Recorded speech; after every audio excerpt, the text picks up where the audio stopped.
membunuhku. Maka Nabi SAW mengatakan, bersabarlah, sungguh orang-orang musyrik tidak akan dapat membahayakanmu, tidak akan dapat memudaratkanmu. Ketika Nabi SAW kembali ke rumahnya, sudah ada Ali bin Abi Thalib radhiyallahu anhu di sana. Nabi instruksikan untuk tidur di atas dipan, menggunakan selimut beliau yang berwarna hijau dari daerah Hadramaut. Adapun Nabi SAW tetap duduk, ya, tidak tidur di atas dipan, karena Ali sudah tidur di atas dipan tersebut. Ya, malam mulai beranjak larut, ya, malam mulai gelap gulita. Mulailah satu persatu orang-orang musyrik tersebut yang 11 orang, Abu Jahal, Abu Lahab, Utbah dan lain-lain semuanya keluar dari rumah mereka. Sudah mempersiapkan pedang di antara masing-masing mereka mengepung rumah Rasulullah sallallahu alaihi wasallam.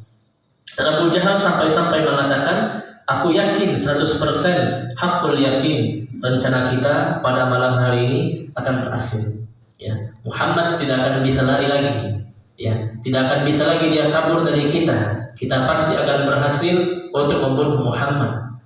Dan kita sudah sepakat masing-masing kita yang 11 orang ini harus menusukkan pedangnya ke tubuh Muhammad agar darahnya Muhammad tersebar di 11 kabilah, supaya orang-orang Quraisy atau orang-orang Bani Hashim menyerah, tidak menuntut darahnya dan hanya menuntut ganti rugi. Ganti rugi bisa dibagi-bagi. Ya, kita sudah sepakat masing-masing kita yang akan menusukkannya ke tubuhnya Muhammad. Semakin berjarak malam, sampailah kepada waktu yang ditentukan, muntasaful lail, pertengahan malam, waktu di mana Nabi SAW keluar dari rumahnya ke Masjidil Haram untuk melaksanakan sholat tahajud. Namun setelah sampai di waktu yang ditentukan, Muhammad tidak kunjung keluar. Maka orang-orang yang 11 tadi mulai gusar, mulai heran dan mulai khawatir. Ya, mana dia Muhammad? Jangan-jangan dia tahu rencana yang kita rencanakan. Jangan-jangan dia tahu bahwa rumahnya akan dikepung pada malam hari ini. Maka Abu Jahal tetap mengatakan, sabarlah sebentar, kita pasti berhasil melakukan rencana kita. Lalu Abu Jahal melihat di lubang rumah Nabi Muhammad SAW yang langsung lubang tersebut kepada dipan Nabi. Abu Lahab melihat masih ada, ya, di dipan itu orang yang tidur berselimutkan yang berwarna hijau. Itu pasti Muhammad. Ya, mungkin Muhammad tertidur, ya, dia belum bangun. Kita tunggu sebentar, ya, dan dia pasti akan keluar. Ketika dia keluar, pasti kita berhasil untuk membunuhnya. Dan Allah Subhanahu wa taala, ya, Maha berkuasa atas segala sesuatu. Allah telah instruksikan, wahai Muhammad, apabila kamu keluar, ambillah tanah, ambillah pasir, dan ucapkanlah firman-Ku, waja'alna min baini aydihim sadda wa min khalfihim sadda fa arshaynahum fahum la yubsirun. Surah Yasin ayat ke-9. Dan kami jadikan di antara kedua tangan mereka, yaitu di hadapan mereka, sebuah penutup. Wa min khalfihim sadda, dan dari belakang mereka juga ada penutup. Fa arshaynahum fahum la yubsirun, maka kami tutup penglihatan mereka dan mereka tidak bisa melihat. Maka Nabi mentaati perintah dari Allah Subhanahu wa taala. Nabi mulai membuka pintu, mengucapkan bismillah, doa keluar rumah. Beliau mengambil pasir, kemudian mulai menaburkannya ke kepala 11 orang tersebut sambil membaca ayat tadi berulang-ulang. Waja'alna min baini aydihim sadda wa min khalfihim saddan fa arshaynahum fahum la yubsirun. 11 orang tadi ketika ditaburkan pasir oleh Nabi, mereka tetap seperti biasa. Bukan seperti riwayat yang kita kenal, mereka ketika diberikan pasir mereka tertidur, tidak. Mereka tetap terjaga. Mereka tetap menghunuskan pedang. Namun dalam izin Allah mereka tidak bisa melihat Nabi kita Muhammad SAW. Nabi terus mengambil pasir, menaburkannya di masing-masing kepala orang tersebut yang 11 orang tadi sambil membaca ayat. Waja'alna min baini aydihim saddan wa min khalfihim saddan fa arshaynahum fahum la yubsirun. Akhirnya berhasil Nabi SAW keluar dari kepungan orang-orang musyrik jahiliyah. Nabi langsung berangkat ke rumahnya Abu Bakar As-Siddiq radhiyallahu anhu. Abu Bakar As-Siddiq tidak tertidur sama sekali, betul-betul ditunggu kedatangan Nabi Muhammad sallallahu alaihi wasallam. Ketika Nabi sampai di rumah Abu Bakar, langsung Nabi dan Abu Bakar berangkat kepada arah yang berlawanan, ya. Makkah ke Madinah itu di arah utara. Namun sebagai bentuk siasat, Nabi menjauh dulu ke arah selatan, ya, agar tidak dicurigai oleh orang-orang musyrik. Sebab kalau dia langsung pergi ke arah utara, pasti langsung terkejar, pasti langsung tertangkap oleh orang-orang musyrik. Maka ketika Nabi sampai di rumah Abu Bakar, mereka keluar dari pintu belakang, pergi ke arah selatan, pergi ke arah Yaman, arah yang berlawanan, agar orang-orang musyrik jahiliyah menyangka Muhammad dan Abu Bakar telah pergi dengan jarak yang jauh dan mereka tidak bisa menyusulnya. Ketika Abu Bakar dan Nabi Muhammad SAW telah pergi, berangsur-angsur pergi ke daerah selatan, ya, waktu malam akan mendekati pagi, dan Abu Jahal berserta 11 orang tersebut masih pede-pedenya, ya, Muhammad pasti berhasil kita bunuh, Muhammad berhasil kita kalahkan. Padahal Nabi Muhammad sudah pergi bersama Abu Bakar, ya. Abu Jahal terus melihat ke celah rumah, lubang rumah Nabi Muhammad SAW. Masih ada tuh orang yang tidur di atas dipan menggunakan selimut yang berwarna hijau. Sampai di suatu ketika ada salah seorang jahiliyah yang bukan 11 orang tadi sedang berjalan di malam hari. Dan dia melihat rumah Nabi Muhammad SAW telah dikepung oleh 11 orang tadi.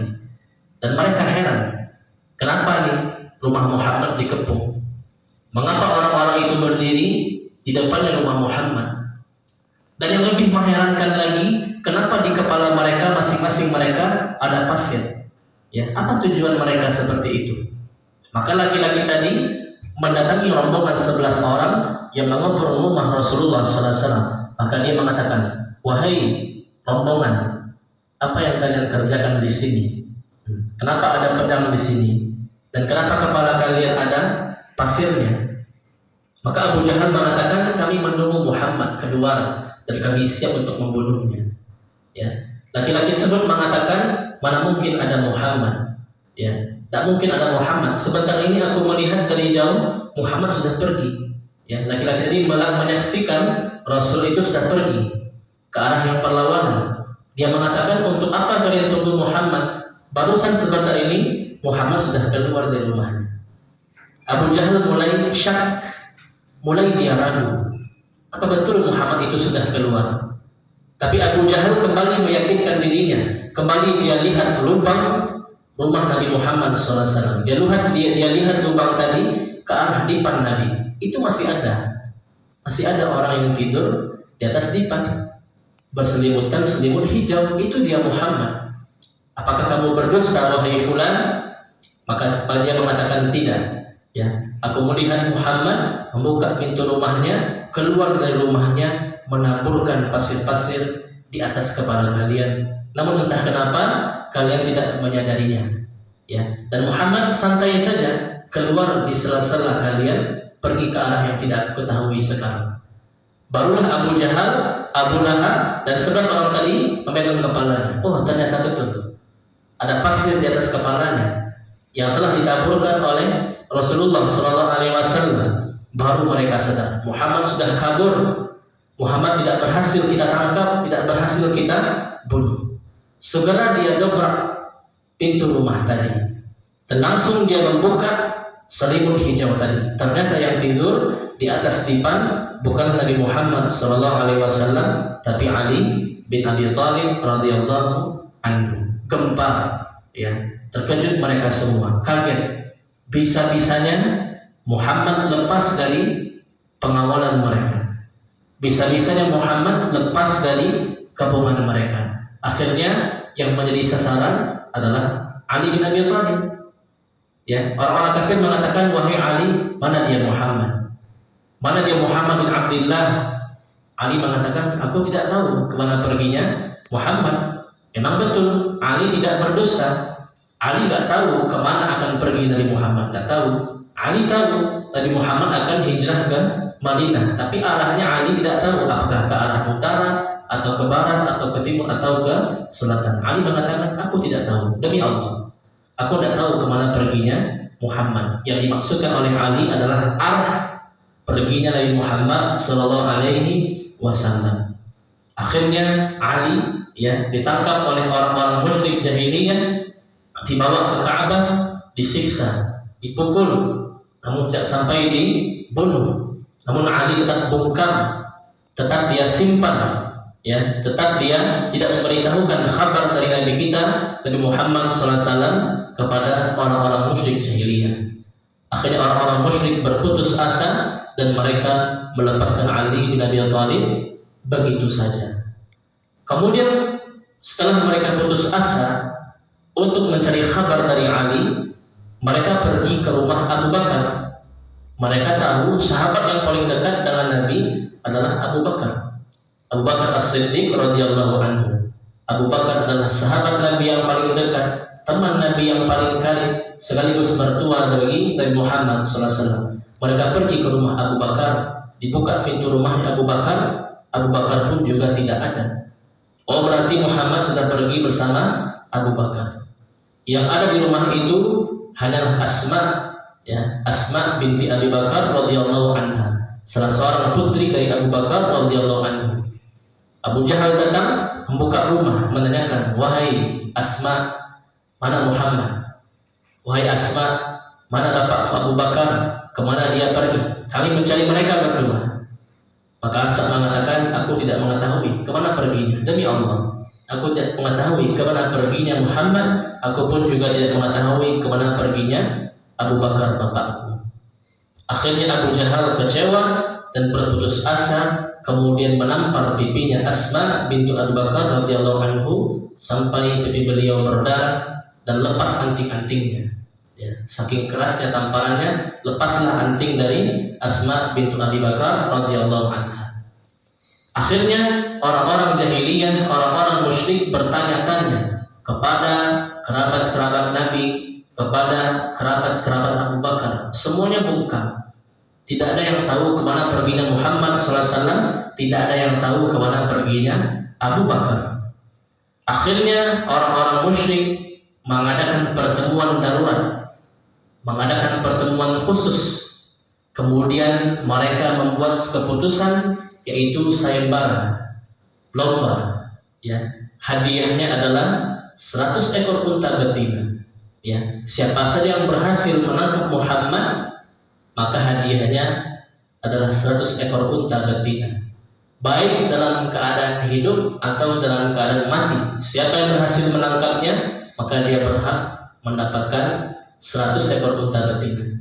Kabar ini bukan hanya untuk orang-orang Makkah, tapi yang berada di sekelilingnya, negeri-negeri di sekelilingnya, disebarkan itu secara luas. Siapa yang berhasil menemukan Muhammad, siapa yang berhasil menemukan Abu Bakar, baik dalam keadaan hidup atau dalam keadaan mati, maka dia berhak untuk mendapatkan 100 ekor unta betina. 1 ekor unta 50 juta, 60 juta dikali 100.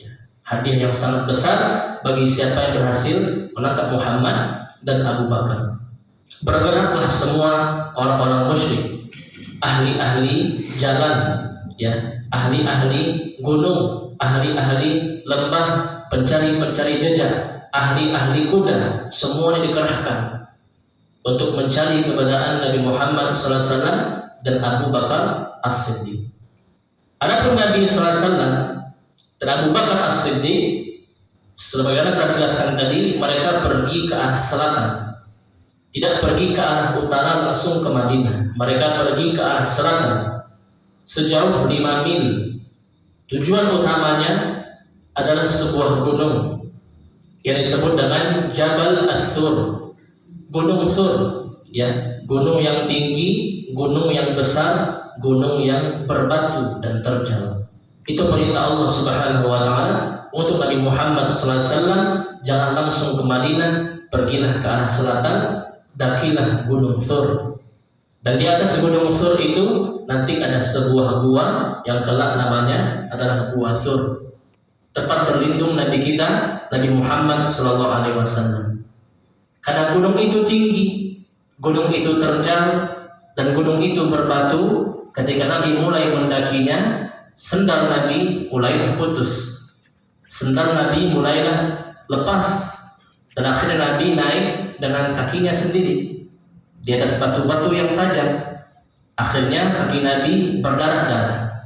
Melihat kondisi tersebut, Abu Bakar tidak sanggup, Abu Bakar tidak tega. Akhirnya Abu Bakar menggendong Nabi Sallallahu Alaihi Wasallam seorang diri sampai ke atas puncak gunung. Begitulah perjuangan dari Abu Bakar As-Siddiq. Maka wajar Abu Bakar itu sebagai khalifah pertama umat Islam, sangat dekat hubungannya dengan Nabi, dekat secara persahabatan, dekat secara kekeluargaan. Secara Islam pun paling dicintai oleh Nabi Muhammad SAW. Ketika Nabi Isra dan Mi'raj, semua orang mendustakannya kecuali Abu Bakar As-Siddiq radhiyallahu anhu.